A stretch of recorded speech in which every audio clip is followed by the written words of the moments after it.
Muy buenas tardes. Bienvenidos todos. Creo que ustedes son de aquí de la universidad, pero bienvenidos a nuestros invitados a la Universidad Pedagógica Nacional. Es un gusto poder tenerlos aquí y presentando el libro La psicología en la educación, experiencias educativas y comunitarias. El día de hoy están con nosotros el doctor Aldo Bazán Ramírez, de la Universidad Autónoma del Estado de Morelos. Nos acompaña también la doctora Doris Castellanos Saimos, también de la Universidad Autónoma de Morelos. Nos acompaña esta tarde la doctora Bernarda Telles Alanís, también de la Universidad Autónoma de Morelos. Y nos acompaña el doctor Octaviano García Robelo, de la Universidad Autónoma del Estado de Hidalgo. Y nuestro querido doctor Luis Pérez Álvarez, también de la Universidad Autónoma del Estado de Morelos. El libro es una versión digital.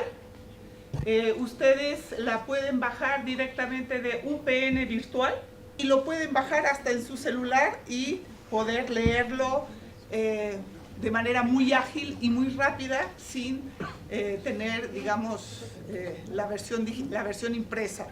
Pues muy buenas tardes a todos, muchas gracias por estar aquí acompañándonos en esta tarde de hoy. Realmente para nosotros este libro y el poder estarlo presentando hoy aquí es el producto de, creo que 2 años. Casi 3. Casi 3 años de esfuerzo, de esfuerzos colegiados. 3 años en los que realmente hemos venido trabajando también juntos como equipo, y en el día de hoy pues ya finalmente es como tener un niño después de 9 meses, lo que este periodo del embarazo ha sido mucho más largo en este caso, ¿no? Entonces, antes de cederle la palabra a los presentadores del libro, yo quería una vez más hacer alusión y agradecer a la Universidad Pedagógica Nacional, también a través de la doctora Cristian Buto, por este apoyo que nos ha dado en la publicación de esta obra colectiva, una obra de muchos autores, una obra también que tiene un carácter multinacional, porque hay autores de diversos países también aquí representados, y realmente una obra que nosotros esperamos que se convierta también en una referencia importante de todas aquellas personas que están interesadas en el campo de la educación. Entonces, muchas gracias UPN, muchas gracias doctora Cristian Buto, y esta, creo que Cristian lo había dicho en algún momento, esta universidad para nosotros, para muchos de nosotros, ha sido un espacio de colaboración sostenida desde hace muchos años, y también un espacio donde muchos de nuestros queridos amigos y colegas están trabajando. Entonces, muchas gracias a todos. Yo voy a presentar a los presentadores, valga la redundancia. Voy a comenzar cediéndole la palabra al doctor Octaviano García Robelo, pero previamente voy a leer su breve síntesis curricular. El doctor Octaviano García Robelo es licenciado, maestro y doctor en Psicología Educativa y del Desarrollo por la UNAM, investigador de tiempo completo B en el Instituto de Ciencias Sociales y Humanidades de la Universidad Autónoma del Estado de Hidalgo en el área de Ciencias de la Educación. Ha impartido clases de metodología de la investigación en licenciatura, maestría, especialidad y doctorado. Ha dirigido y es miembro de comités de tesis en estos niveles. Ha sido miembro del Sistema Nacional de Investigadores, perfil PROMED. Actualmente es coordinador de la maestría en Ciencias de la Educación en la Universidad Autónoma del Estado de Hidalgo. Ha impartido conferencias a nivel nacional e internacional en Inglaterra, en Bulgaria, en España, entre muchos otros países. Forma también parte de la cartera de árbitros de revistas nacionales e internacionales. Ha participado como juez evaluador por CONACYT, PRODEP, y sus principales líneas de investigación son las referentes a evaluación de los procesos de enseñanza y aprendizaje de las matemáticas en educación básica, formación docente y trayectorias escolares en estudiantes de educación superior y en posgrado. Tiene varios libros publicados en temas relacionados con la educación y tiene igualmente artículos, diferentes artículos, varios artículos en revistas en desarrollo. Entonces, pues, es un placer muy grande tener también aquí al doctor Octaviano de la Universidad de Hidalgo, quien también es un viejo colaborador con nosotros en la Universidad Autónoma del Estado de Morelos. Y también quiero referirme aquí y leer la reseña de la doctora Bernarda Telles, Bernarda Telles Alanís. Muy bien. La doctora es licenciada en Psicología por la UAM, maestra en Psicobiología por la UNAM, doctora en Psicología con énfasis en Neurociencias por la UNAM igualmente. Cuenta con más de 80 presentaciones en eventos nacionales e internacionales y con 17 publicaciones. Ha impartido más de 60 clases curriculares a diferentes niveles, licenciatura, maestría, doctorado. Ha dirigido 3 tesis de la licenciatura de Psicología, 12 de la maestría en Psicología, 4 de la maestría en Ciencias Cognitivas y 2 en el doctorado en Psicología. Ha sido codirectora también de 2 tesis en la maestría en Psicología y actualmente igualmente también dirige diferentes trabajos en estos programas educativos que son programas en el PNPC. Tiene 5 tesis en este momento en el doctorado en Psicología. Ha sido tutora del Verano de la Investigación Científica en Morelos y del programa Delfín, Academia Mexicana de las Ciencias, y del PRONAVE. Realizó estancias de investigación en la Universidad de Castilla-La Mancha, España, en la Universidad de La Laguna, Tenerife, España.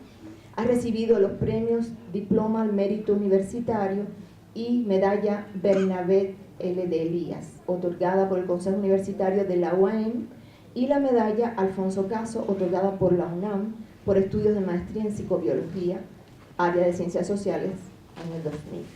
Es miembro de la Society for Neurosciences, 2004 a la fecha, de la Sociedad Latinoamericana de Psicología, de la Asociación Mexicana de Neuropsicología.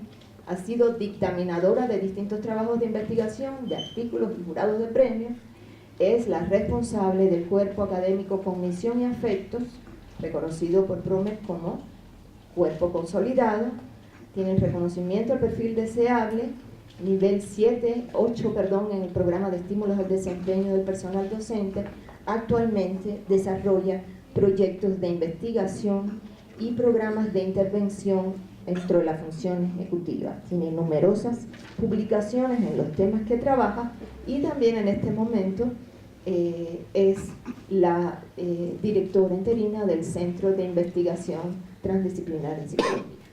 Entonces, le damos la bienvenida de forma muy particular a nuestros 2 presentadores, y también están aquí acompañándonos de hecho estamos los 4 coordinadores de este libro: la doctora Cristian, el doctor Aldo Bazán y el doctor Luis Pérez y una servidora. Entonces, sin más, le voy a pasar a los doctores. Voy a pedirle al doctor Octaviano que comience a comentarnos esta obra tan importante para nosotros. Claro que es muy importante para ustedes y para todos los estudiantes, los investigadores, para nosotros también. Y con gusto voy a compartir lo que pude leer y lo que alcancé a comprender, ya que, pues como se los he dicho igual a mis estudiantes, para aprender algo, comprender algo, algún escrito, algún libro, no basta con pasar una lectura, sino que a veces hay que hacer más cosas. Ustedes saben qué estrategias ponen para poder comprender a fondo cuando pues tratan de leer, comprender un libro, un capítulo del libro. Bueno, pues en primer lugar pues felicito a los 4 doctores coordinadores del libro, y porque es una gran obra, es un tributo a la psicología educativa, y comenzaré describiendo que la obra se encuentra dividida en dos apartados. El primero trata sobre psicología y procesos educativos, y el segundo trata sobre psicología educativa en la comunidad. Sí, en primer momento presentan 5 trabajos, me parecen muy bien estructurados, muy bien ordenados, se dieron a la tarea de organizarlos, y eso es muy bueno para cuando uno hace lectura de este tipo de libros, pues nos ayuda a organizarnos y a entender, ¿no? El lector puede fácilmente meterse al índice, puede localizar la primera parte si está interesado en los procesos educativos y el aprendizaje, y si también quiere, pues se mete en la segunda parte para ver pues estos trabajos de la psicología educativa en la comunidad. Sí, entonces inicio comentando un poco sobre ellos, y claro que vamos a poder dialogar, interactuar aquí con los autores de algunos capítulos, ya que creo que no están todos los autores, pero sí están los coordinadores, y bueno, creo que vamos a poder articular un poquito. Un primer trabajo que me llamó mucho la atención es un trabajo que se realiza en cuanto al ABP, el aprendizaje basado en problemas, para la formación profesional, el desarrollo integral de los estudiantes universitarios. Y bueno, siempre en un currículum se establece el perfil de ingreso, el perfil de egreso, y pues, se establece que se deben desarrollarse las competencias de acuerdo a la carrera, a la disciplina. Sin embargo, ¿cómo hacer que estos conocimientos sean significativos al estilo Ausubel, ¿no? ¿Cómo podemos hacerle para que sean significativos, que sean útiles y que les sirva para resolver problemas en la sociedad? Entonces, pues lo que se busca es ir más allá de buscar pues, competencias profesionales, ¿no? Es buscar competencias para poder interactuar con la sociedad, buscar problemas, buscar alternativas, desarrollar proyectos, y creo que este planteamiento del ABP y el aprendizaje por proyectos es una estrategia muy importante que pues debemos de pensar y de repensar los profesores que estamos frente al aula, los diseñadores de currículum. Entonces, un primer trabajo muy importante. Me llama la atención porque siempre en las aulas y estamos todo el tiempo, ¿no? ¿Qué buscamos en los estudiantes universitarios? Sí, pues buscamos esta parte de un estudiante que tenga un desarrollo integral profesional, pero también humano y social, ¿no? Se busca que sea empático, reflexivo, crítico, autónomo, innovador, ¿sí? Pero ¿cómo le vamos a hacer, no? Entonces, esta primera estrategia de enseñar por medio del ABP y de proyectos es interesante, ¿no? Es un ofrecimiento de una investigación que tiene resultados positivos, y bueno, pues vale la pena leerlo, tratar de comprender cómo podemos hacerle para poder, en el caso de los alumnos, aprender, y para los profesores diseñar el ABP y proyectos para desarrollar estas competencias que se buscan en estudiantes universitarios. Otro trabajo importante es pues, que dentro de las aulas están ocurriendo esos ambientes de hostilidad, ¿no? Entonces, continuo todo tiempo, independientemente de todo de los fines que buscan los medios masivos de comunicación que tenemos a simple vista, como pues los informes matutinos, las notas de los periódicos, ¿no? Asesinatos, secuestros, un montón de cosas terribles, ¿no? que ocurren continuamente, pero en las aulas también pasan estas situaciones, ¿no? Entonces, ¿qué buscan igual los ambientes educativos? Pues también buscan tratar de solucionar esas problemáticas, prevenirlas, ¿sí? ¿Qué se puede hacer en las aulas para prevenir esta cuestión de la hostilidad? ¿De dónde provienen? ¿Cuáles son las creencias, las concepciones que tienen los estudiantes sobre esta parte? ¿Y cómo generar cambios, ¿no? ¿Qué se puede hacer al respecto? Y son retos muy importantes en el aula, ya que, como comentaba desde un principio, se buscan las competencias profesionales, se buscan ciertos conocimientos sobre matemáticas, ciencias naturales, sociales, física, química, matemáticas, pero nosotros, ¿cómo podemos mejorar las actitudes para obtener mejores ciudadanos, mejores personas? Sí, entonces, este es un capítulo segundo que es muy interesante, nos llama al reto de realizar investigaciones sobre estos puntos tan importantes para nuestra sociedad, ¿no? ¿Qué podemos hacer? ¿Qué programas de intervención? ¿Qué programas preventivos, ante todo, para poder ir solucionando esos problemas que tenemos? Otro estudio bastante interesante que se me hace, el tercer capítulo, es en cuanto a la educación sexual, en una educación medio superior a distancia en Morelos. ¿Sí? La sexualidad pareciera que está resuelta porque hoy ya todo el mundo tiene una mente abierta, los padres pueden interactuar con los hijos, entre comillas, los profesores continuamente, pero en realidad, ¿cómo se está ejerciendo esta sexualidad? Y llama aquí el autor a ejercer una sexualidad. Todo el mundo tiene derecho a ejercer una sexualidad, pero con responsabilidad. ¿Pero qué implica esa responsabilidad? Entonces los autores van citando en su marco teórico, pues, referentes sobre qué implica esto de ejercer una sexualidad con responsabilidad en estudiantes de educación media superior. Esta problemática la vivimos en todo el país, pues lo vemos continuamente igual las notas, ¿no? México con un índice elevado, con adolescentes con altos embarazos indeseados. Entonces, ¿qué está pasando, no? Las enfermedades de transmisión sexual, la prevención del uso de métodos anticonceptivos, pareciera que son temas trillados, sin embargo, todos necesitan de este tipo de programas para mejorar y prevenir a los estudiantes. Porque ¿qué consecuencias está teniendo un embarazo indeseado, la transmisión de una enfermedad? Pues que se trunquen los estudios, a nivel biológico, pues estar enfermo, ir al médico, gastar más allá de lo que no se tiene, meterse en muchas dificultades. Y entonces, ¿cómo hacer para prevenir estas situaciones? Entonces, me parece que es un trabajo muy, muy importante, que puede replicarse en otros ambientes, lo necesitamos en todos los lugares.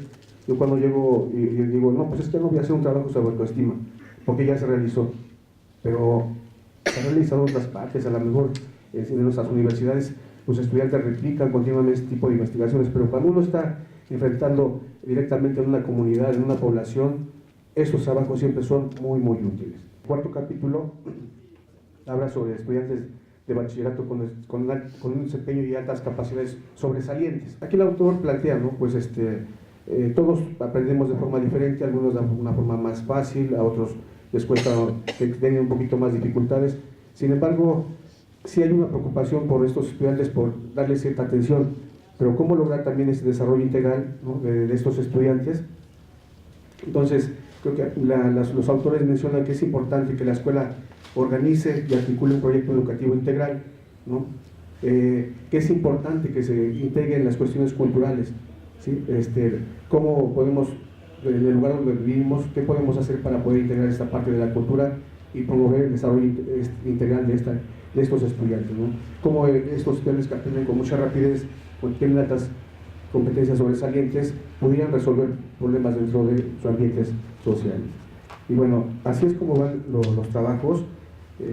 Son todo el tiempo interesantes ir leyendo cada parte, desde el marco teórico, el estado del conocimiento, la metodología, los procedimientos que fueron realizando los investigadores hasta los resultados que ofrecen. Un capítulo más en esa temática es el papel del desarrollo profesional de los docentes de matemáticas como apoyo de un diseño de Deep Learning en los procesos de generalización. Bueno, aquí la autora, está aquí la doctora Augusto, sí, va mencionando esta parte tan importante de realizar pues, el aprendizaje de las matemáticas, en este caso es del álgebra, ¿sí? Pero va analizando los procesos cognitivos. ¿Qué implicaciones tiene que el investigador conozca cómo aprende el estudiante? ¿Sí? Entonces, este trabajo creo que es bastante interesante, es un poco complejo, si no profundizar, tratar de comprender esta parte, pero creo que es un trabajo muy, muy bueno. Habla también aquí en esta parte, en este capítulo, de la interacción del aprendiz con otros y las herramientas culturales en procesos de construcción y negociación de saberes. Y bueno, hasta aquí este último capítulo del libro en cuanto a la enseñanza de las matemáticas, un tema de álgebra, es sumamente importante. ¿Por qué? En la educación básica y medio superior, las evaluaciones que ha hecho la OCDE, incluso igual aquí la SEP, todavía lo que era anterior, pues, como el INE, sí, presentaban esta problemática que presentamos en México acerca de que hay un bajo rendimiento y aprendizaje en el campo de las matemáticas, ¿no? En una de las últimas evaluaciones, más del 50% de los estudiantes estaban en el nivel más bajo, y esto quiere decir que se requieren ese tipo de trabajos para comprender los procesos cognitivos, ¿no? ¿Qué está pasando en las mentes de los alumnos? ¿Cómo aprenden? ¿Cuáles son las dificultades que tienen? ¿Qué cosa les cuesta comprender? ¿Qué requieren? ¿Qué estrategias? Entonces, esta es una investigación que se acerca a comprender estos procesos del aprendizaje, y también le dan una pauta al profesor de las matemáticas para poder enseñar mejor, en este caso, el álgebra, ¿sí? Y bueno, pues hasta aquí es la parte correspondiente a la primera parte del libro, ¿sí? Y metida más en esta parte de los procesos cognitivos y los procesos educativos y la psicología. Hay muchas partes que se pueden rescatar aún. Me llamó también la atención en este capítulo, y lo quiero resaltar, de de la psicología educativa, ¿no? Le llaman el concepto de César Coll, ¿no? de la psicología educativa como un puente, ¿no? Con la educación. ¿Sí? Entonces, la psicología educativa que trata de comprender los procesos cognitivos, los procesos mentales de la enseñanza y aprendizaje, ¿sí? Pero en el campo pues, de la educación. Entonces, es importante esta parte. En la sección 2, la titularon Psicología Educativa en la Comunidad. ¿Sí? Entonces, esta introducción la da el doctor Luis Pérez y el doctor Aldo Bazán, y es más interesante cómo van describiendo cada uno de los capítulos, ¿sí? En cuanto a las temáticas que van tratando, lo sintetizaron mucho ellos en una hojita y media, la doctora Augusto y su compañera lo desarrollaron un poquito más, pero bueno, da un panorama general. Los primeros trabajos se abocan a realizar un estudio acerca de cómo los padres de familia hicieron, pues con el magisterio, tuvieron un problema en el 2008 en cuanto a este movimiento que le llamaron la Alianza por la Calidad de la Educación. ¿Sí? Entonces, en esta parte se me hace interesante cómo hubo un conflicto con el magisterio. Y bueno, pues la investigadora en un momento tuvo que irse al campo. En 2008 estuvo un año y medio inserta en el ambiente, en estos dos movimientos, involucrada de alguna forma con los maestros, con los padres de familia, con directivos, y la investigadora con cierta agilidad, ¿no? En su tesis doctoral, pues acude al campo, realiza una serie de entrevistas a profundidad, va recabando información y se me hace un estudio, pues ella le llama estudio de caso, ¿no? Pero siento que es un estudio pues también donde la etnografía tiene bastante interés y va recabando la voz, ¿no? y la plasma en su escrito, y se me hace muy interesante cómo va construyendo estos movimientos, esta parte de la unión, ¿no? Va mencionando la importancia de los padres de familia con los maestros, ¿no? Que en un primer momento los padres de familia se mostraban así como renuentes a que ellos hicieran paros, a que no dieran clases, o tuvieran que hacer una serie de estrategias pues de defensa, los maestros, ¿no? Entonces en este intento pues voy leyendo y dice una parte, ¿no? Entonces le decimos a los padres, no vamos a iniciar el curso el día de hoy, y dicen los padres de familia que está bien, los apoyamos, ¿no? Cuando ellos esperaban que no iba a haber apoyo, pero sí hay el apoyo, la marcha que hacen a esta parte de Tres Marías, y entonces dice, la gente sale a las calles, los padres de familia, los niños nos avientan peras, nos avientan manzanas, no agua, y esto es una forma de demostrarnos el apoyo, y hacen todo este movimiento. Pero bueno, al final de cuentas uno dice la unión entre los padres de familia y los maestros, ¿no? En defensa de la educación, de esta Alianza por la Calidad Educativa que estaba impuesta por organismos nacionales, organismos internacionales como la OCDE, el Banco Mundial, y hacen estos movimientos en defensa de la educación que se me hace interesante, ¿no? Los padres de familia involucrados en la educación de sus hijos, en una relación, en una alianza muy fuerte con la educación, y le muestran al país lo importante que es que los padres estén involucrados en la educación, en esta relación casi con los padres, ¿no? Es muy interesante cómo la autora va destacando las concepciones que tienen los padres de familia, ¿no? La creencia de que los maestros son muy importantes en la formación y en el desarrollo de sus hijos, y pues van plasmando esta parte, no únicamente en el campo de la educación, sino también allá en lo social, ¿sí? Entonces, dice la autora, me gustó una frase que decían que pues los movimientos sociales también educan, no únicamente en la escuela, sino también. Entonces es así como vamos avanzando con los capítulos, y bueno, ya a final de cuentas los trabajos igual van describiendo la importancia de la familia, ¿no? Baumgarten señala sobre esta parte de los estilos de crianza, ¿no? Los mismos trabajos del doctor Aldo Bazán, el equipo, la doctora Guto, la doctora Loris, ¿sí? Desarrollan esos trabajos importantes sobre la familia, donde yo también tuve la oportunidad, pero en este caso ellos presentan un estudio sobre la importancia de la familia en el desarrollo educativo de los hijos, ¿no? Que va más allá de lo escolar, va en el plano cognitivo, en el plano emocional, en el plano social, y entonces pues la familia, ¿sí? es un aspecto muy importante para el desarrollo de la educación de los niños.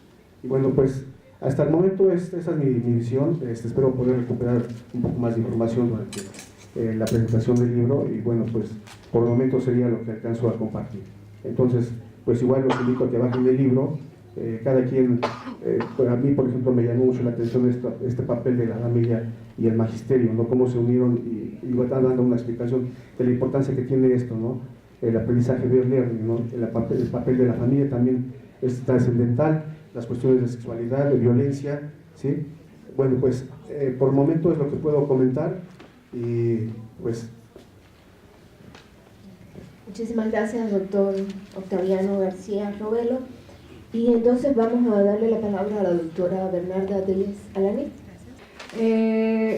Antes de comenzar a platicar mi impresión sobre los capítulos del libro, quiero comentarles, como escucharon, mi formación no es en el área educativa, es más bien en el área de las neurociencias. Pero la mayoría de los editores son partes del CIPSI, Centro de Investigación Transdisciplinar en Psicología. Es decir, nosotros estamos haciendo un intento por abordar problemáticas sociales, diferentes tipos de problemáticas, pero desde un punto de vista transdisciplinar. Tratar de ir un poquito más de la multidisciplina, la interdisciplina, y también hacer esfuerzos por incluir, por ejemplo, las voces de las personas que son los sujetos de los aprendizajes o de las investigaciones, y también tomar su punto de vista y tomar en cuenta también otras formas de conocimiento como son el arte o las tradiciones orales. Es decir, hacemos un esfuerzo y en ese sentido, pues yo creo que mi participación para mí fue positiva, porque he estado presenciando el esfuerzo que han hecho nuestros compañeros para tener aquí lista la obra que hoy ponemos en sus manos, o en sus mentes o en sus ojos, a través de un dispositivo electrónico, de todo el esfuerzo que implica ser hecho haber llegado a este momento. Un esfuerzo de mucha coordinación, no solamente de elaboración teórica, sino de mucha gestión para poder tener aquí el trabajo que hoy pone como les decía, en sus ojos a través de un dispositivo electrónico. Y también porque son temáticas que de algún lado hemos abordando. Aquí hay muchos trabajos, algunos que trabajan con adolescentes, y entonces nosotros empezamos a trabajar con adolescentes desde diferentes perspectivas y vamos llegando a conclusiones que buscan ser un poco más integrales. También quisiera decir que es un trabajo interinstitucional, donde están involucradas varias universidades, varios centros. Hay un trabajo que nos colabora una universidad de Perú, otro trabajo que colabora una universidad en Barcelona, y también tenemos trabajos que resultan muy locales o muy cercanos, que se realizaron en las comunidades de Zacualpan, de Amilpas, en el estado de Morelos, o también en el estado de Morelos, y uno en una secundaria de aquí, de Tlalpan, me parece. Entonces tenemos trabajos interinstitucionales, pero también de varios contextos, que es también lo que responden, de no solamente poner atención a la generalidad o a la generalización de los conocimientos, ya sea universales o tal vez lo que mandan los documentos nacionales, sino también revisar lo que pasa a nivel local. En ese sentido, el libro es muy rico porque las experiencias locales, créanmelo, son muy, muy interesantes los análisis que hacen los autores. Entonces, para mí es un gusto, aunque hago neurociencias, haber podido acceder a esta obra. Efectivamente, como se trata de 10 capítulos, pues podemos tener preferidos, y yo definitivamente los tengo. Y lamentablemente no están aquí algunos autores, porque también, como debe de ser todo libro provocador, también no estoy de acuerdo con cosas que algunos autores ponen, y me hace falta referencias, y digo, esto no creo que sea así. Y eso es a lo que los invito, que cuando agarran un libro digan, sí, esto me parece bien, esto estoy aprendiendo, esto no me parece bien. El libro es un instrumento, de los instrumentos más maravillosos que tiene la humanidad para la provocación, para la construcción del conocimiento. Y pues dejaré mis preferidos para el final. Entonces, les comento, efectivamente, como ya dice mi compañero Octaviano, dicho sea de paso, estudiamos juntos la maestría, nos conocemos desde hace mucho tiempo, él sí en el área de la educación, yo en el área de las neurociencias. Ya son 10 capítulos muy interesantes. El desarrollo y el estado, hay un par de ellos son reflexiones, otros ya muestran datos sobre las intervenciones que se hicieron en el campo, y muchas investigaciones cualitativas o mixtas tenemos, y son 334 páginas, muy fácil de leerse. Está el formato digital, la página se lee muy bien, y como lo vamos a hacer grandes, como para mí que tengo problemas para leer, se lee muy rápido la página, y se nota un esfuerzo por hacerlo muy didáctico, ¿no? Claro que hay niveles de especialidad que sí requieren una búsqueda más específica para tópicos, por ejemplo, el desarrollo de los conceptos científicos. Tal vez necesitaría por ahí una revisión más específica del lector, pero en general se logra uno apreciar. Bueno, empezando un poquito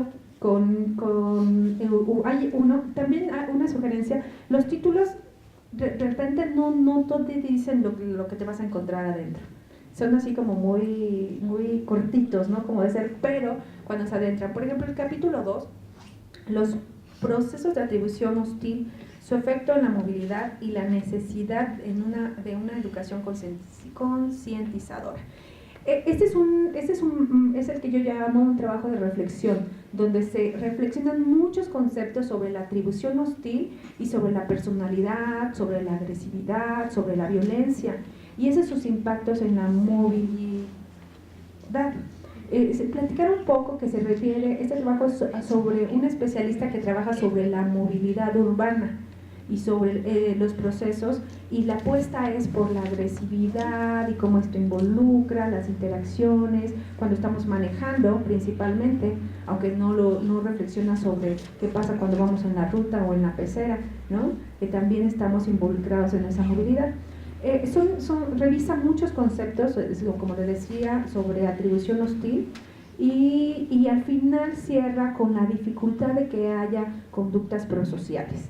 Para mí, lo que rescato, es decir, la dificultad de hacer cosas por el otro en un entorno social o en sociedades tan complejas, ¿no? Eso sí ya es como para pensarse.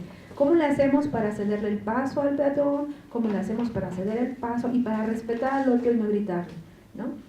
Pero la reflexión va más allá. Es decir, como sociedad y como escuela debemos de promover esos tratos prosociales, y esa es la tarea. Pero en ese sentido el capítulo queda inconcluso, porque lo único que hace es presentar que eso se debería de hacer en las escuelas, pero entonces esperaremos la segunda parte donde nos diga cómo le hacemos, o que haga una revisión de otros intentos. El primer capítulo habla, y en lugar de obedecer decidiéramos, que es una reflexión del doctor Luis, es uno de los autores, es un estudio de caso, de cómo este programa de aprendizaje basado en proyectos se implementó en una universidad privada. Y es descriptivo y nos dice cómo se capacitaron los docentes para ello, y cómo tal vez esto no ha tenido todavía una penetración en los profesores, y reportan de manera las entrevistas de 2 egresadas, en las cuales nos comentan que todavía no cuaja este aprendizaje basado en proyectos. Creo que podría ser rico hacer una revisión más extensa de lo que se ha encontrado y cuáles son la clave de que estos aprendizajes basados en proyectos tengan éxito o no, ¿no? Y va más allá, no solamente de querer implementar un modelo, sino tener una serie de actividades y de seguridad laboral para los profesores. En ese sentido, es muy interesante el capítulo, porque ve el análisis de todas las condiciones que son necesarias para implementar un modelo educativo. Y como les decía, yo lo que entendí es que no era un caso de mucho éxito, pero igual aquí está el autor y le podemos preguntar. Otro caso más que comentaba también Octaviano, que es el diagnóstico del comportamiento sexual de chicos de bachillerato. Pero lo interesante aquí es por qué empiezan a hacer ese diagnóstico. Porque el director de la institución va al municipio y le dice: tengo un problema, chicas embarazadas y chicos con sífilis, ayúdenme, ¿no? Y entonces ya el municipio empieza a generar toda una estrategia, y primero hacen un diagnóstico. En el capítulo se describen muy bien los porcentajes, quiénes usan anticonceptivos, quién no, y si están ellos de acuerdo en usarlos o no. Es muy interesante, y después proponen una intervención para tratar de evitar esto: un embarazo a destiempo y la transmisión de enfermedades sexuales. De una población, Luis, ¿como de cuántos? ¿Como de 300? Como 300. ¿Cuántos embarazos creen que había en esa comunidad? Como para decir una señal de alarma. ¿Como cuántas? 200, bueno, la mitad de la población.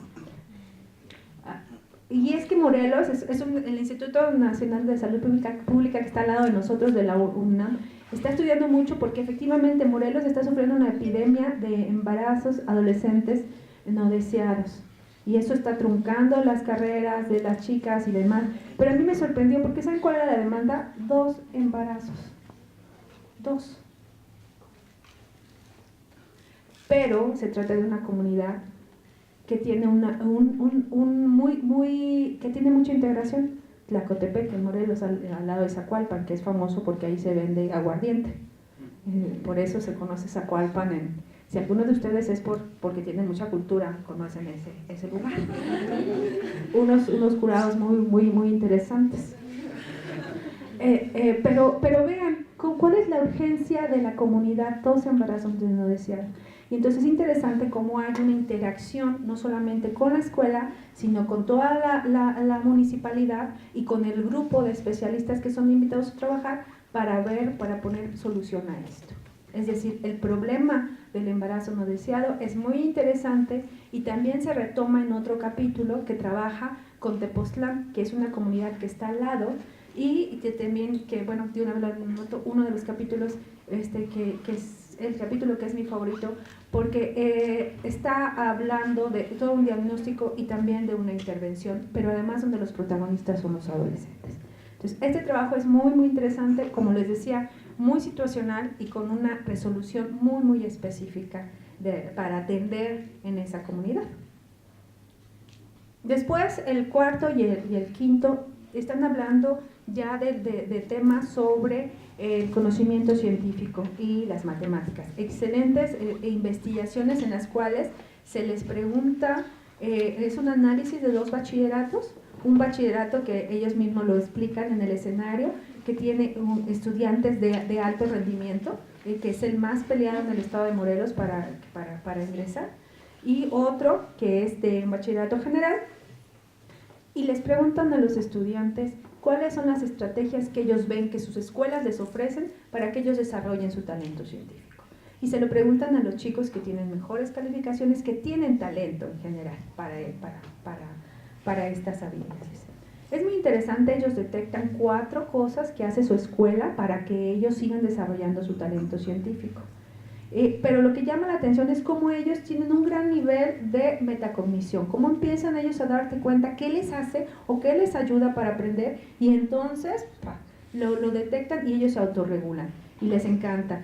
Pero el asunto es también, este capítulo nos debe, ¿y esto a dónde nos lleva? Ya detectamos, ya hicimos el diagnóstico, doctora, ¿a dónde nos lleva esto? Y le pueden preguntar porque aquí está una de las autoras, la doctora Doris Castro. Y la otra experiencia me parece que es de resultado de una tesis de maestría de aquí. Es un trabajo también de corte cualitativo con estudiantes de matemáticas. Muy interesante porque aunque nosotros sabemos que el panorama es desolador, es decir, que como país no somos buenos para la ciencia dura, digamos, y para las matemáticas, eso dicen las evaluaciones, como le decía, nos lo dicen los autores, ahí nos explica muy bien cómo salimos en los últimos lugares. Pero ¿qué hacemos? ¿Qué le damos al profesor después de que egresa para que pueda enseñar bien las matemáticas? Entonces aquí es una investigación muy puntual, con entrevistas a los estudiantes, donde ellos se evalúa su desempeño, cómo están trabajando ante problemas algebraicos.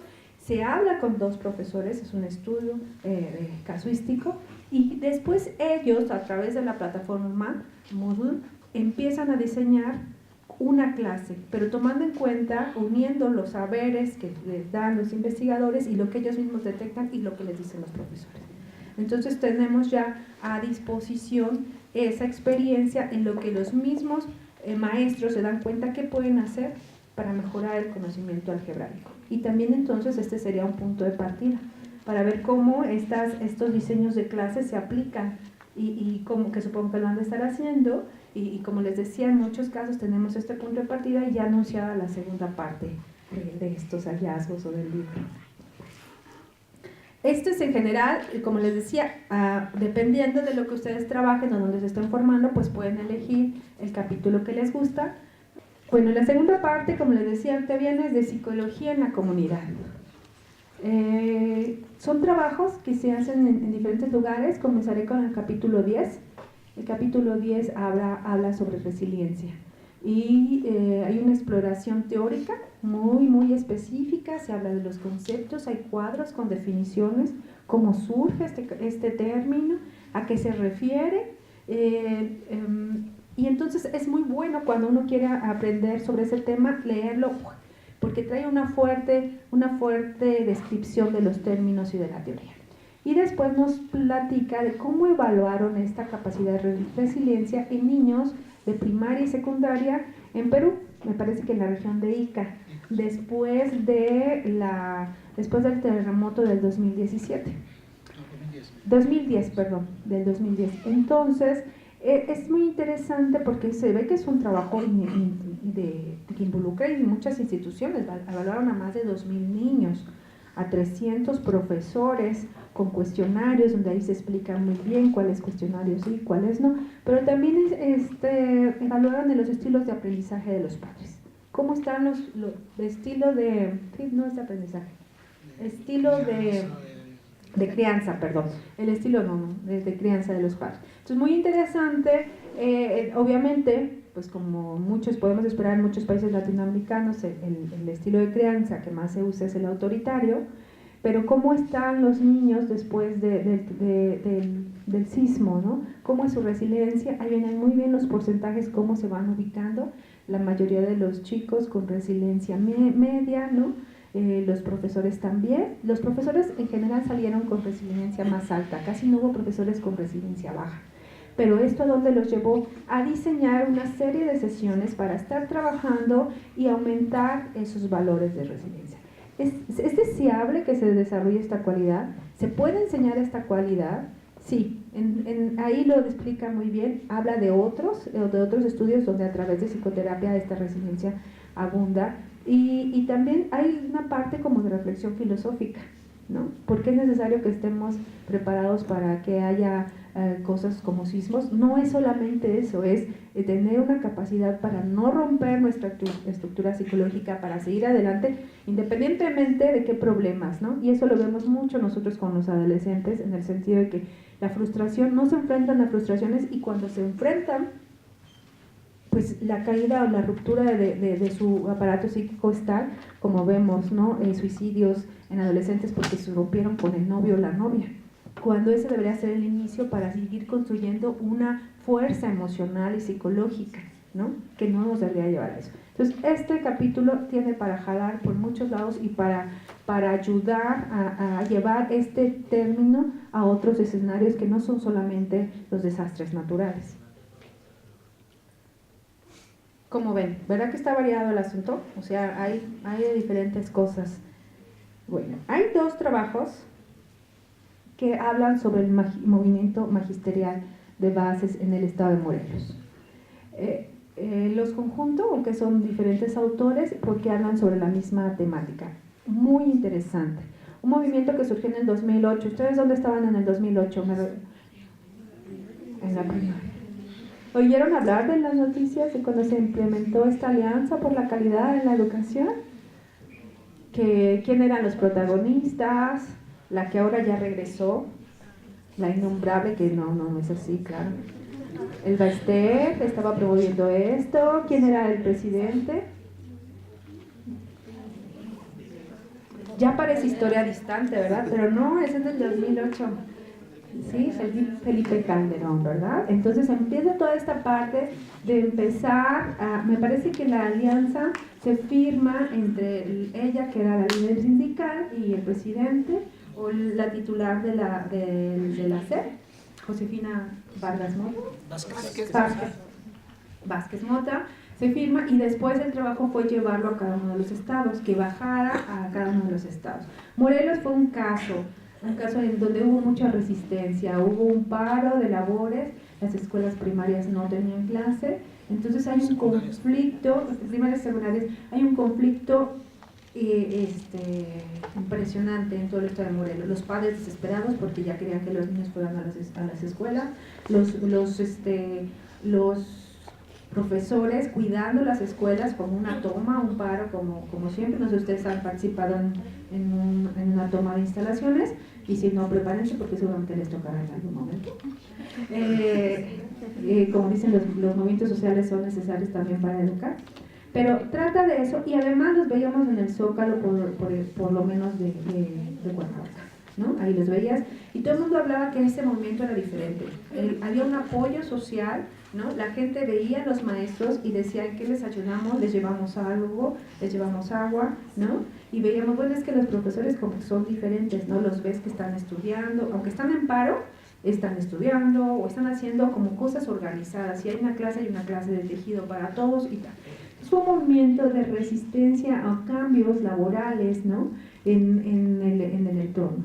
Y entonces aquí, en estos dos trabajos, en el primero se explica muy bien cómo fue ese movimiento, quiénes participaron, se habla obviamente de las comunidades con más resistencia, que en el estado de Morelos siempre han sido Sosocotla, ¿no? Tlaquiltenango, y se habla un poco o mucho, se hace una reflexión muy fuerte del capital social que tienen los maestros en Morelos, que creo que es una categoría que debería de rescatarse y tratarse de que se mantenga y se siga distribuyendo a lo largo del país.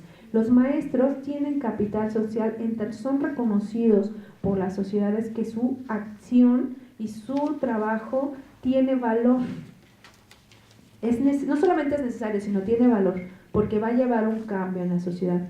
Entonces eso va a permitir que haya un acuerdo o no, o un apoyo o no. Entonces vemos ahí muy bien relatado cómo fueron las interacciones de las fuerzas, y también vemos, pues, el otro capítulo enfatiza mucho cómo participaban los padres y qué pasó cuando termina este movimiento magisterial de bases en el estado de Morelos. Y bueno, lo que sucedió es que hubo un buen arreglo por parte del CENTE y de la Secretaría de Educación Pública para que se abrieran las escuelas. ¿Quién creen que abrían las escuelas? Los padres. O sea, los maestros en paro y los padres hacían. Entonces hubo un conflicto que a veces pues llegó hasta los golpes, ¿no? Y si se abrían las escuelas, ¿quiénes daban clase? Pues maestros contratados ex profeso. Entonces al terminar el conflicto, pues empieza eso, otro conflicto en el cual los padres algunos ya no quieren a los maestros viejos, algunos no quieren a los maestros nuevos, y entonces empieza toda una reorganización. Entonces muy bien, creo que son investigaciones, porque hay entrevistas. Ustedes pueden ver los testimonios de los maestros que participaron, cómo fue cambiando el movimiento, cómo se fue dando, cuáles eran sus demandas, cómo los maestros identificaron muy bien qué les iba a pasar, cómo ellos decían que se sentían respaldados y sabían que iban a triunfar, porque el 90% de los maestros estaban involucrados en el movimiento. Aproximadamente de más de 20,000 profesores de educación básica estaban involucrados el 90%. Entonces ellos tenían esa sensación de que iban a ganar. No lo lograron, pero tampoco se implementó la ACE, la Alianza para la Calidad Educativa. Entonces, un documento histórico que por dos documentos, dos investigaciones con entrevistas, con narraciones de padres, de maestros, que será muy interesante para reconocer, y sobre la importancia siempre de las propuestas y las contrapropuestas sociales y organizadas para el camino que deben de tomar la educación en nuestro país. Me resta platicarles de dos capítulos más. La otra es una narración de lo que se ha hecho en la región de Barcelona. Muy interesante cómo cuando hay una conjunción con las autoridades locales y la gente de una comunidad, cómo pueden salir cosas pues muy interesantes, muy maravillosas. Se empieza a platicar una reflexión. ¿Quiénes son los responsables de la educación?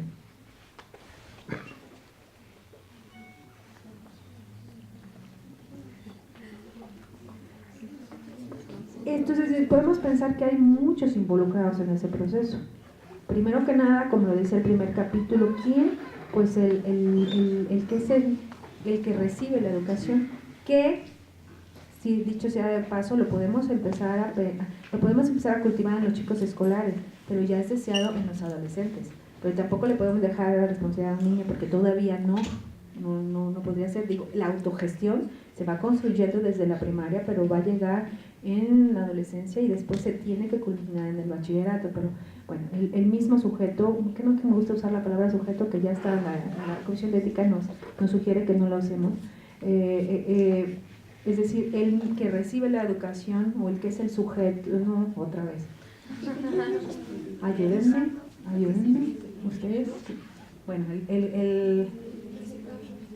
es que el receptor tampoco, porque implica el estudiante.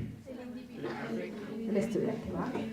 Claro que él va a ser, pero también, y obviamente el otro actor principal, súper protagónico, es el maestro, pero también son las instituciones y también son los organismos educativos encargados de ello. ¿Y se acabó? ¿Tan? Pues vamos a tener organismos internacionales que también nos sugieren cómo sea la educación. Y bueno, ellos dicen, bueno, tomemos en cuenta a todos ellos, pero también tomemos en cuenta a la comunidad. ¿Qué es lo que quiere la comunidad?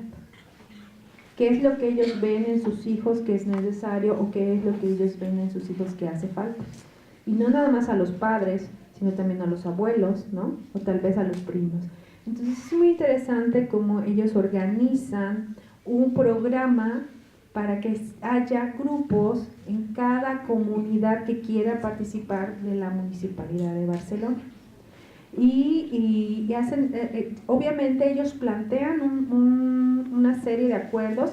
El grupo se debe de reunir una vez al mes, se deben de hacer resúmenes de lo que se ve allí y se deben de compartir. Después debe de haber acuerdos sobre qué acciones se deben de realizar y estas deben de difundirse a través de un producto, que puede ser una publicación, pero que pueden ser también páginas web, que pueden ser folletos, lo que la comunidad decida.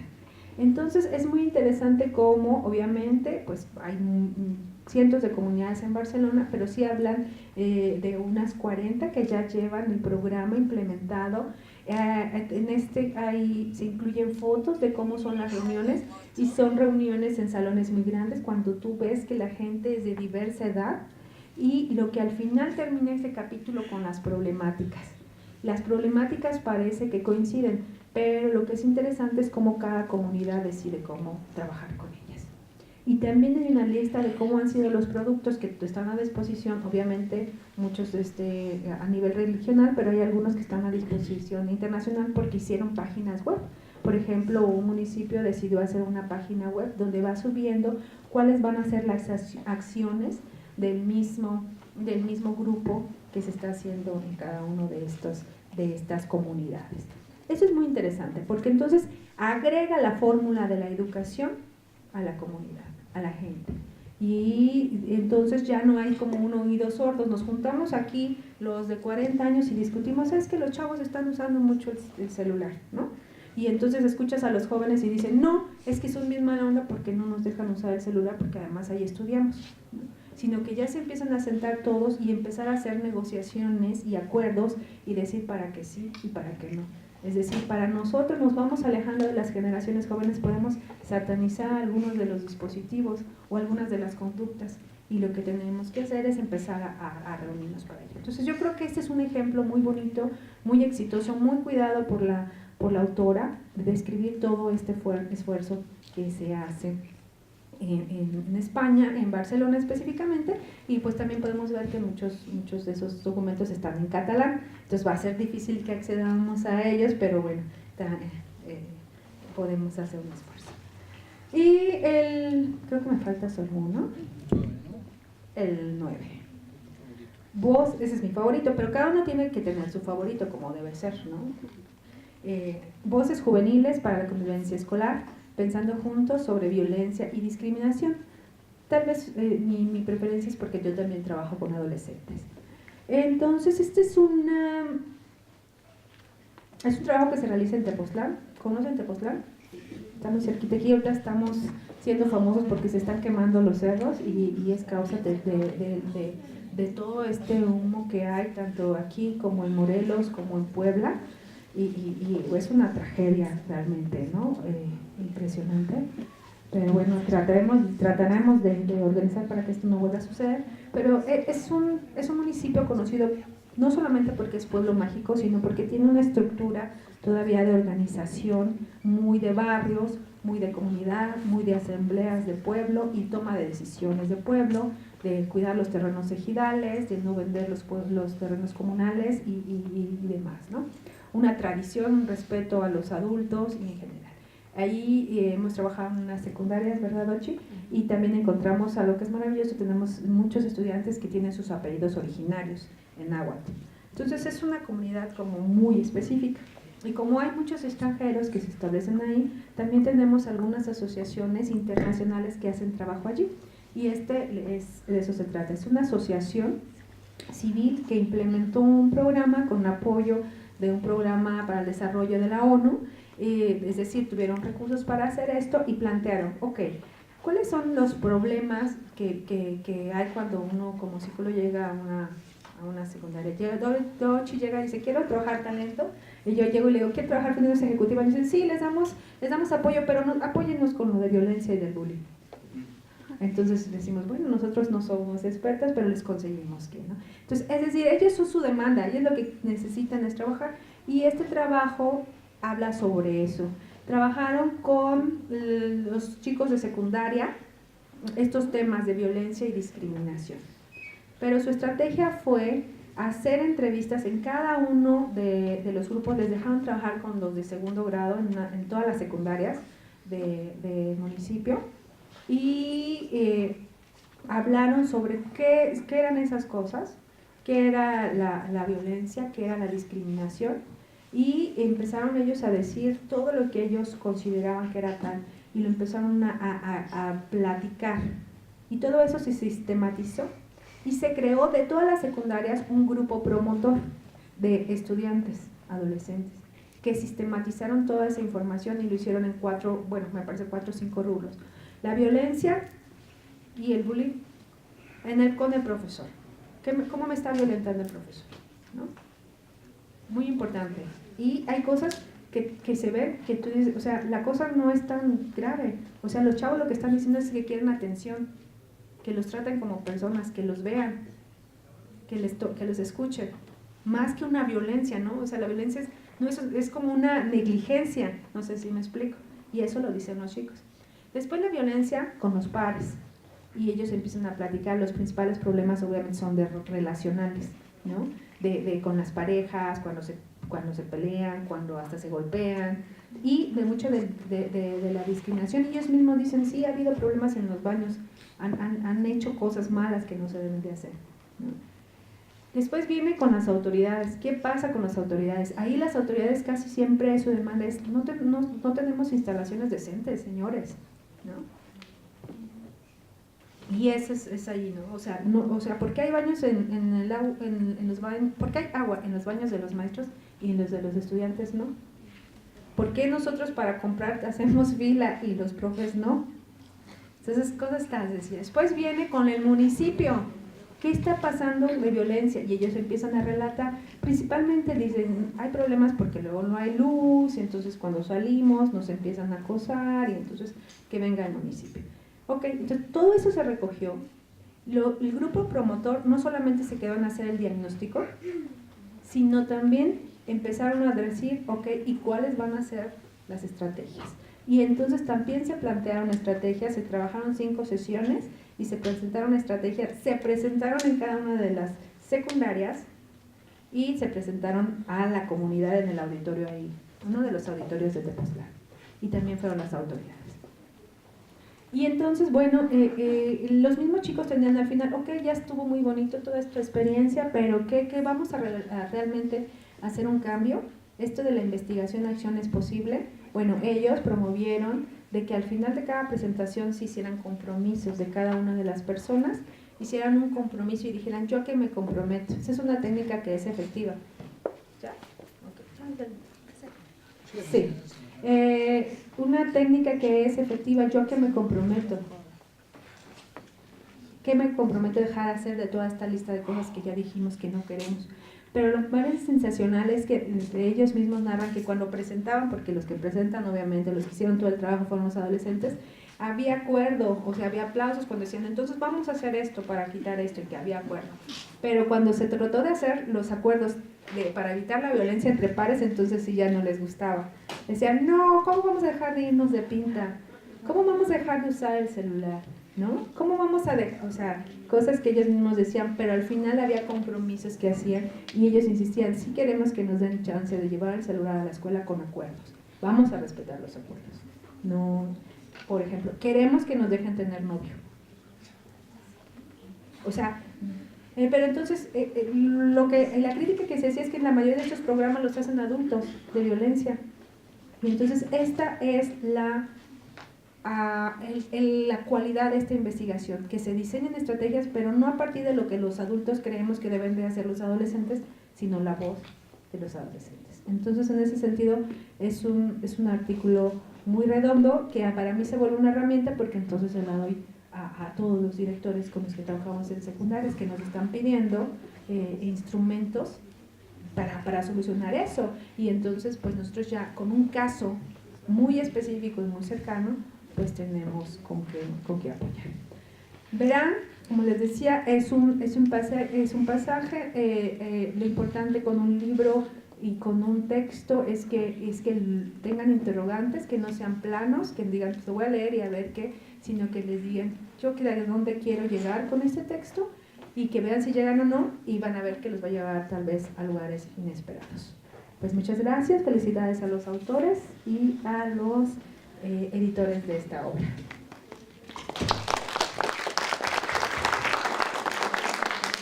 Muchas gracias, doctora Bernarda Telles Alanís, y hemos precisamente dejado un espacio para interrogantes, para comentarios.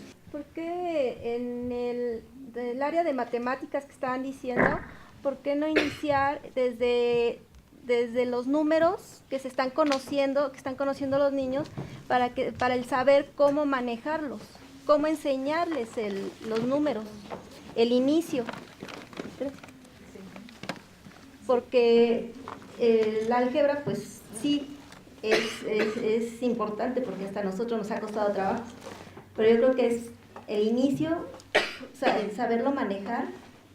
Nosotros que estamos empezando, cómo poder asesorar que el profesor les enseñe el inicio de los números a los niños, que sean atractivos y no con miedo, como siempre nos dan, ¿no?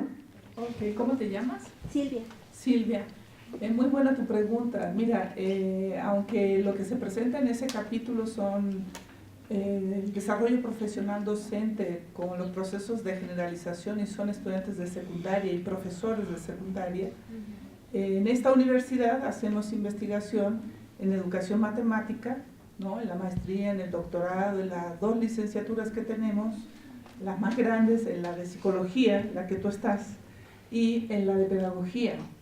Y este tema que tú abordas, enseñar los números desde pequeños, se enseña básicamente en preescolar, también lo hacemos, ¿no? De hecho, aquí está Silvia, y está haciendo su tesis doctoral sobre exactamente desarrollo profesional docente con profesores de preescolar, ¿no? Ya te platicará cuando ella haya terminado su tesis. En lo que refiere específicamente al capítulo, yo trabajo en una de mis líneas de investigación, es introducción temprana al pensamiento algebraico. El álgebra tradicionalmente en México y en casi todo el mundo se enseña en educación secundaria, pero eso no quiere decir que los niños no puedan acceder a esas ideas algebraicas a temprana edad, ¿no? Y una de las cosas que yo trabajo es exactamente esa transición de la primaria a la secundaria. Los niños pueden acceder a ideas algebraicas a temprana edad, estamos hablando de niños de cuarto, quinto, sexto de primaria, porque está muy reportado en la literatura además que esa dificultad está exactamente en la transición de la escuela primaria a la secundaria. Y eso coincide con lo que dicen algunos autores sobre las estructuras mentales y las estructuras matemáticas que los niños manejan. Hay un autor francés, que ya está jubilado, que habla de esa transición, exactamente también se dice en el capítulo, de la transición de los problemas de estructura aditiva a los problemas de estructura multiplicativa. Los problemas de estructura multiplicativa requieren otro tipo de pensamiento matemático, mucho más abstracto, que se puede desarrollar a temprana edad. Y no estamos hablando nada más con estudiantes de secundario. Yo creo que ¿quién de aquí no tuvo problemas con el álgebra en la escuela? ¿Y quién hasta el día de hoy no tiene problemas con las matemáticas? Con estadística, pues es el coco, ¿no? Por lo menos aquí en la universidad y creo que en varias. Entonces, lo que se muestra es eso, que el profesor tiene que estar atento no solamente al conocimiento matemático, ¿no?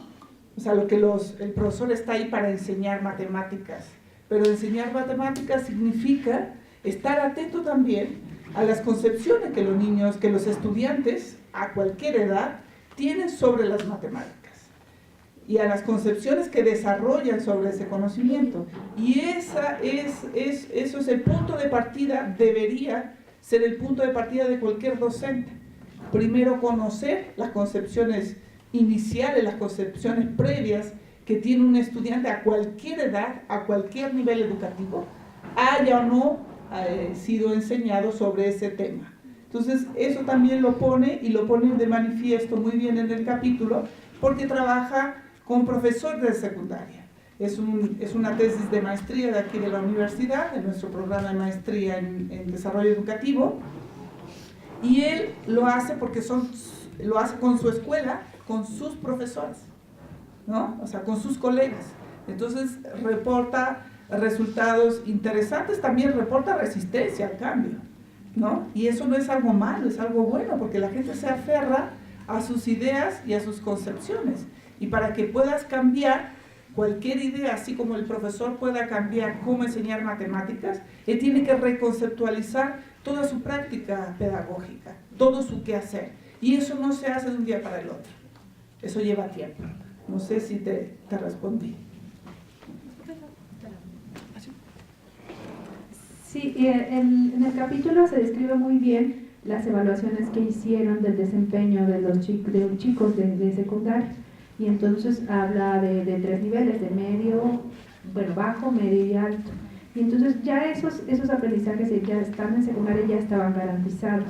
Y entonces lo que se veía es que la mayoría de los chiquitos, o un gran porcentaje, usaban estrategias aditivas y de resta, es decir, ya estaban, ¿no? Lo que se quería era desarrollar procesos más abstractos de generalización, con seguimiento de series. Entonces lo explica muy, muy bien.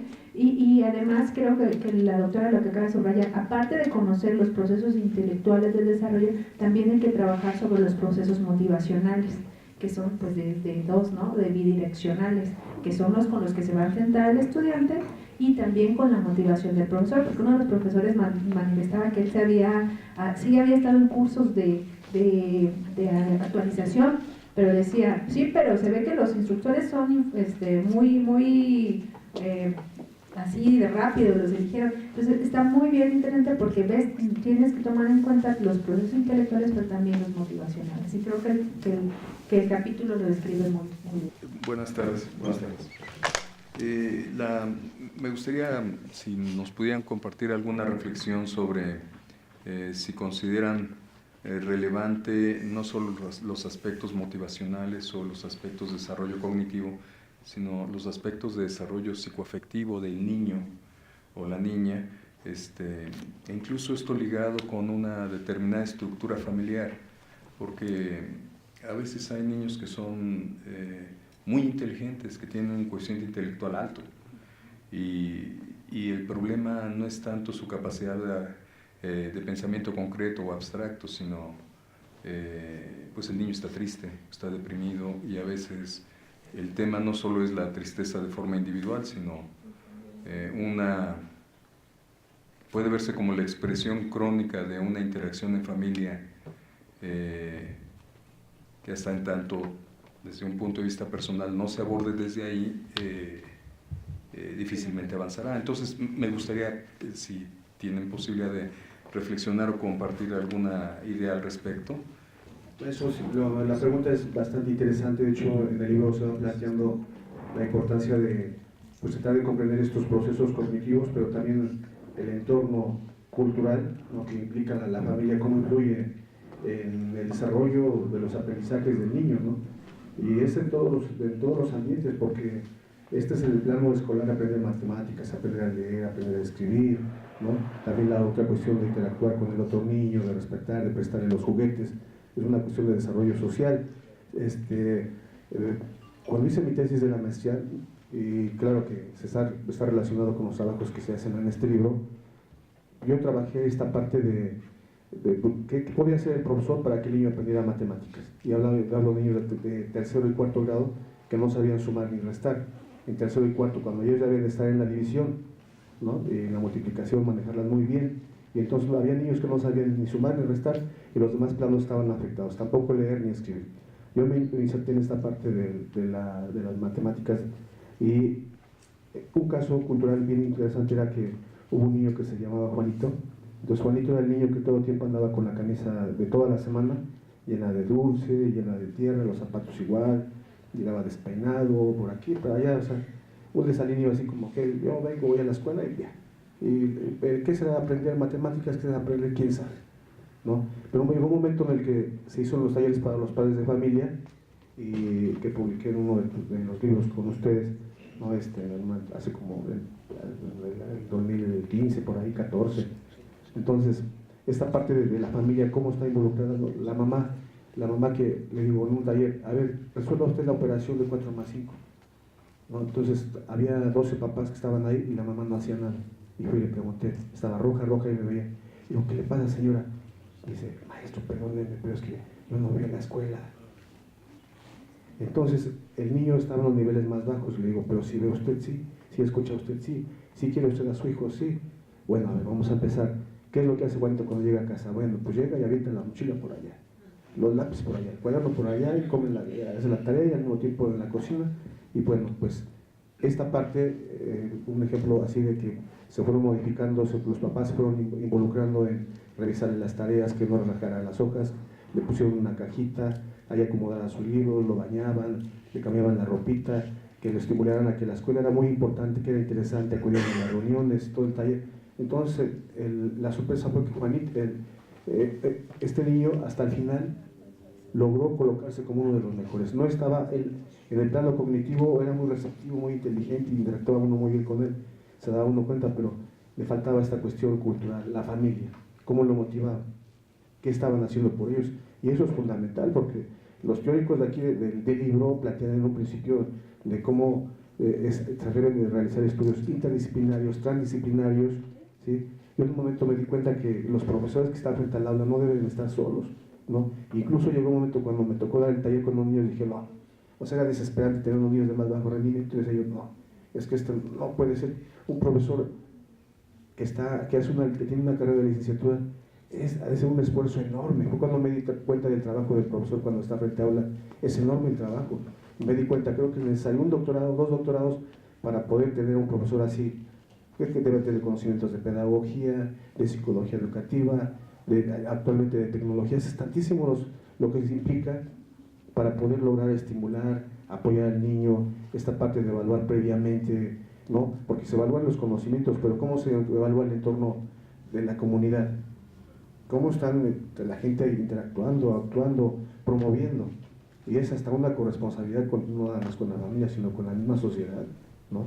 Pero sí, dicen los autores, hace falta hacer más investigación por diferentes líneas que a veces se explora poco, y que se deben de integrarse en la escuela y dar cuenta de estos resultados que son muy importantes de qué es lo que se puede hacer, qué se han encontrado nuestros resultados y que puede motivar a los estudiantes a aprender. No nada más lo han mencionado, no únicamente es utilizar un wiki, un blog, agarrar en la plataforma Moodle y diseñar ambientes virtuales de aprendizaje. Hace falta más detalle, ¿no? Y desde un principio, desde la infancia, ¿no?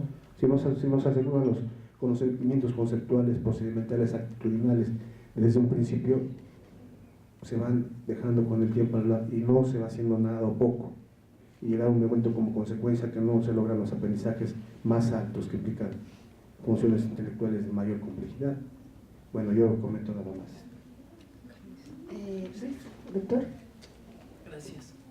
Pues sí, muchas gracias por la pregunta, que sí, en efecto, es interesante y en caso particular como psicólogo clínico también, pues en efecto, entre los diferentes agentes o elementos articuladores en estos procesos educativos, como en este caso particular que algunos trabajos del libro intentamos pues varios articular la psicología y la educación, estrategias de acercamiento, donde cada uno de estos agentes, como es el caso particular de la familia, por ejemplo, donde uno puede empezar a entender y a rastrear el papel fundamental que éstas tienen por estas cuestiones de carácter afectivo, de carácter sí afectivo, emocional, que a veces pasamos por alto una y otra vez.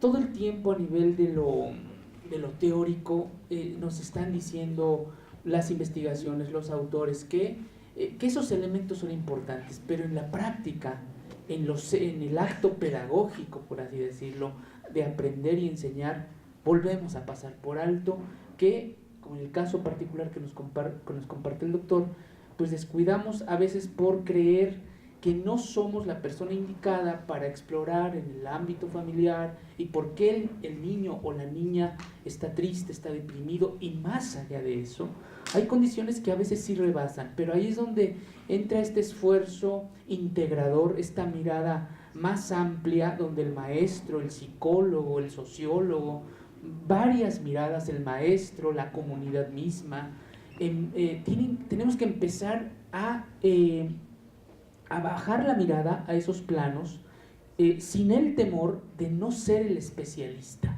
Finalmente hay un plano que nos hace homogéneos a todos y tiene que ver justamente con esa capacidad de reconocer en el otro algo que a lo mejor no entiendo, pero lo que sí entiendo es que el niño o el maestro o el agente que uno señale o observe, algo ocurre ahí y que será necesario tender una red de apoyo que junto con la escuela y todos los agentes que ahí participan podamos incidir, podamos colaborar para a esos niños, en este caso, puedan incrementar con estrategias distintas esa capacidad de aprendizaje y de paso pues canalizar a los entornos, a los ámbitos que sí se dedican de manera especializada a ese tipo de problemáticas, que mejoren obviamente en el aula o en el entorno que sea su capacidad de aprendizaje y de beneficiarse de los contenidos que tenido que ver con la edad,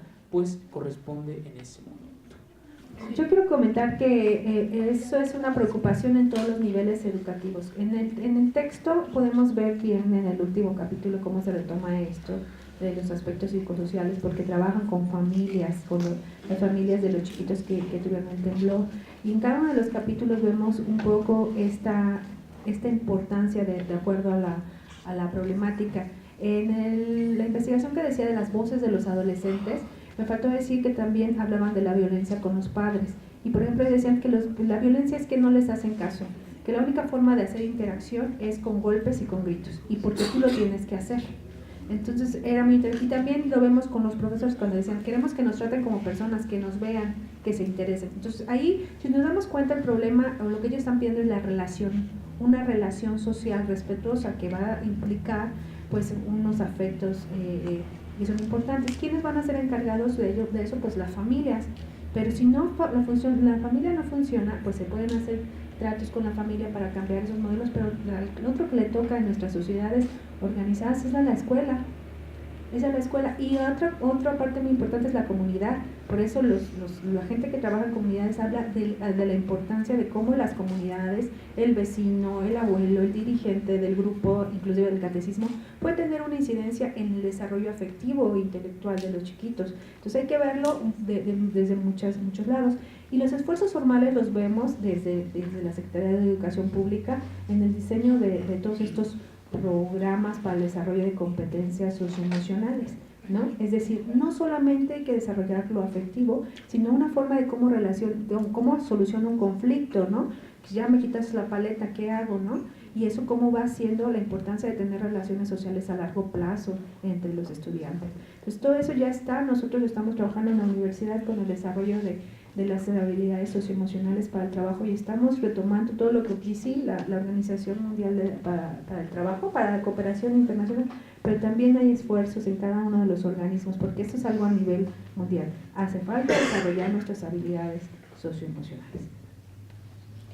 Sí, voy a tomar el atrevimiento de comentar algunas cosas sobre precisamente lo que planteaba profesor Adrián. ¿Será Adrián? Sí. Y quería comentar algo porque precisamente estableces 3 ejes ahí básicos de interrelaciones. Está hablando básicamente de los aspectos socioemocionales y también estás hablando del papel de las familias y estás hablando de incluso el logro académico, incluso las capacidades intelectuales, las capacidades cognitivas, ¿no? Yo creo que en general el libro, todo el libro, está, digamos, atravesado por estos ejes. Papel de la familia, papel de lo cognitivo, pero también de lo afectivo, el papel de la comunidad también como un agente y de los profesores. Yo estaba pensando específicamente en el área que se trabaja. Hay un capítulo que está dedicado a explorar cómo perciben los estudiantes, son las voces de los estudiantes, de los adolescentes, cómo perciben los programas y los esfuerzos que hacen las escuelas para desarrollar el talento científico. La doctora Berna hacía alusión a esto. Y algo importante que quiero señalar, sé que voy a ser muy rápida, es que hoy día no hay manera de hablar de programas para el desarrollo de talentos, programas para el desarrollo de estos estudiantes que aquí en México le llaman con aptitudes sobresalientes, si no es haciendo que se inserten todas estas áreas de esfuerzo. Es decir, el trabajo con las familias, porque es básico.